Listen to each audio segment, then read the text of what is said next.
Hey everybody, once again in the E100 platoon, this time on Kharkov. Now there's quite a few nasty looking tank destroyers in this one. The enemy have two Waffenträger E100s and an E3. I'm a little worried about that, but our team generally has the better players, and I have a pretty clear idea of what I want to do. While Serb will be pushing out towards the north, myself and Ren Zero are going to push straight into the central courtyard around F5-ish. Now, I actually pushed a little further than that because, aggressive play style, but that's pretty much the plan. And we're just hoping that our mediums and TDs kind of do their thing without us having to pick up the slack and do their job for them. Now, there are quite a few decent side-scraping positions in that curved road that Serb's going onto, but they are a bit open to Artie, so he's going to hang back a little while myself and Ren Zero push right up. IS-7's already been spotted coming to fight in the same position we are. The 704 appears to be giving him some degree of support. Side scrape out a bit here just to see if there's anything in front, but with nothing lit I decide to move up to the next corner here and side scrape off of this one. See an Artie shell going in towards the 704 there, and instantly I take a hit. Now that was the 113, and I wasn't actually in my side scrape when he fired that. Take another shot. And he goes for Ren Zero. I pop out. Looks like I'm going to be mostly working with cupola shots here. This guy doesn't seem to realize it's totally exposed to me as he comes out to fire, and I can't reliably hit his hull where he is. It does mean I'm going to have difficulty aiming for the cupola as he moves around, but it's better than nothing. Now I do actually take another penning shot there, and I'm really curious where it hit me. It appears that he penned me under my rangefinder. Now I'm not sure how that happened, but it did. What may have happened is he may have actually hit me through the rangefinder, because there's a patch of 0 armor where obviously the rangefinder itself penetrates through the side of the turret. Other tanks with rangefinders have a similar thing. It's a kind of odd spot because most of the time you aren't going to take damage there. You have to hit it from an angle to penetrate through it anyway, but it does happen. And of course the actual rangefinder bar that runs on the top of the E100's turret is a known weak spot anyway. Put a shot into the T-30, who then gets taken out by the 4502 to my left rear. And then I decide to push up to this corner. It looks like our team's a bit disorganized. The mini-map is a complete mess at the moment, as Kharkov tends to be. And so I push up for this corner here. Now I was careless and let out with my track. I was thinking of side scraping off this corner to my left. Unfortunately, I see these two and think, oh Jesus no. And I lose a lot more hit points than I can afford to there. My idea of side scraping off the next corner is completely in tatters. I really just cannot risk getting hit again by the Waffenträger E100 or by the E3.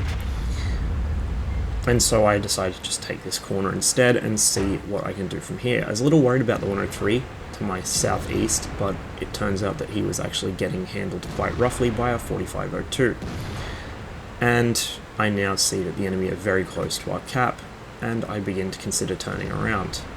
I just want to make sure that the E3 isn't pushing me. He's not, he's going down the road that Serb was on, and so I turn myself around and head back through the courtyard towards our own base. And the 103 finally goes down from the Waffenträger Panzer IV. Now the best player on the enemy team, Maximans, comes up to me in his 215B. We both kind of panic shoot each other. In this situation I'm fairly confident in my E100's armor, but thankfully our E3 resolves any doubt in the issue by taking Maximans out of the fight before either of us are able to get a shot off.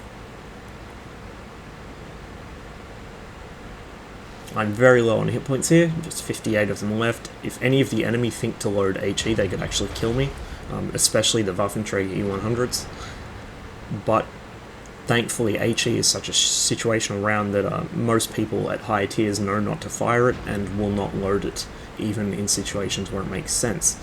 And actually, there's some very interesting use of HE coming up in one of my queued up E100 replays, so keep an eye out for that. I'll tell you when it comes. Meanwhile, I've headed back towards my own base to try and mount a defense. The Waffenträger E100 appears to be using the 15cm gun and is just about to finish off our E50M. I want to engage him while he's distracted. I can't afford to have him focus his attention on me. You can see me roll out and, oh god, I get an unlucky bounce. I think what happened there was, as he turned his turret, my heat round hit it at just too much of an angle and failed to fuse. I do begin side-scraping out here, just to see if I can bait him into shooting or see where he is, but it appears he has actually pushed further to the north. He's not stupid enough to pop around the same corner twice. And so although I sit waiting for a moment to see where he comes through, he actually pops up right in front of Ren Zero, and well, there goes Ren Zero, and that loud crack is indeed confirmation that he's using the 15cm gun. So he has at most 3 shots, and heat normalization is going to be an issue for him. I do have this apartment building between us, and so I endeavour to use it as some kind of cover, not so much to stop him from hitting me, but just to bait him into taking bad shots and force him to pull around the corner and expose as much of his tank as he possibly can. I think he's going to come out in front of me, but as it happens he comes out to my left. I'm ready with the shot. He is, for some stupid reason, not pointing his turret in the right direction. He was sort of turning it back and forth. Gave me an easy chance to finish him off, and at this point I was about to go hunting for Artie, but Serb thankfully reminded me in TeamSpeak that I could go for my cap out mission, because the enemy Artie had obviously vacated their base, and there wasn't much chance of him pulling a miracle win out of this. All I had to do was go get on cap. And it was about at this point right here he told me, because you can see me stop, back up, and go through the little tunnel here to avoid spotting the Artie and giving his position away to my teammates. Serb does tell our teammates to please either get on cap so I can come join in, or not kill the Artie. As it happens, they didn't get on cap, and they did go and look for the Artie, but they were thankfully unable to find him. They went down and looked in Jasinski Square, and he wasn't actually there. He was up in the northwest somewhere. So I'm just going to hit the time acceleration here, because nothing else much really happens, except me finally getting that infernal mission done and dusted. Now while I'm in the cap, I initially positioned behind obstacles to try and prevent myself getting spotted if the Artie comes for a shotgun, but then I realized my mistake and sit in the open.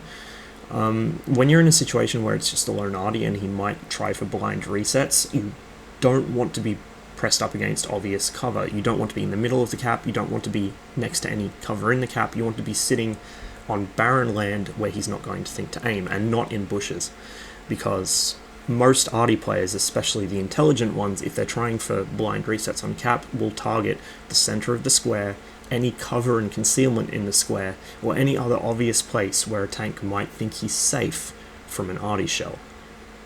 So you want to avoid that. You want to just sit in the open, because if it's a lone Artie, he's going to have to spot you himself if he comes in for the shotgun, so there's no purpose to really hiding. And if he does come in for the shotgun, usually you're going to be able to get the shot off in time. And you may have noticed right at the end there I switched to AP just in case he did. I didn't want to risk a heat normalization failure and therefore a bounce. But I did manage to pick up the mission, 4,400 damage, and I managed to pull out what could have been a nasty loss with the help of some of my teammates. So pretty good E100 play, you know, good map for it. Good sort of setup for it. I did throw away a lot of hit points very carelessly to that E3 and Waffenträger, but after that I think I kind of redeemed myself. But overall, it was just a good match. I was pretty happy with the outcome, but most of all, I was really happy to finally be done with the cap out mission, and I was able to move on to some of the others. More E100 to follow. As ever, thanks for watching. Hope you enjoyed the video, and I'll see you on the next one.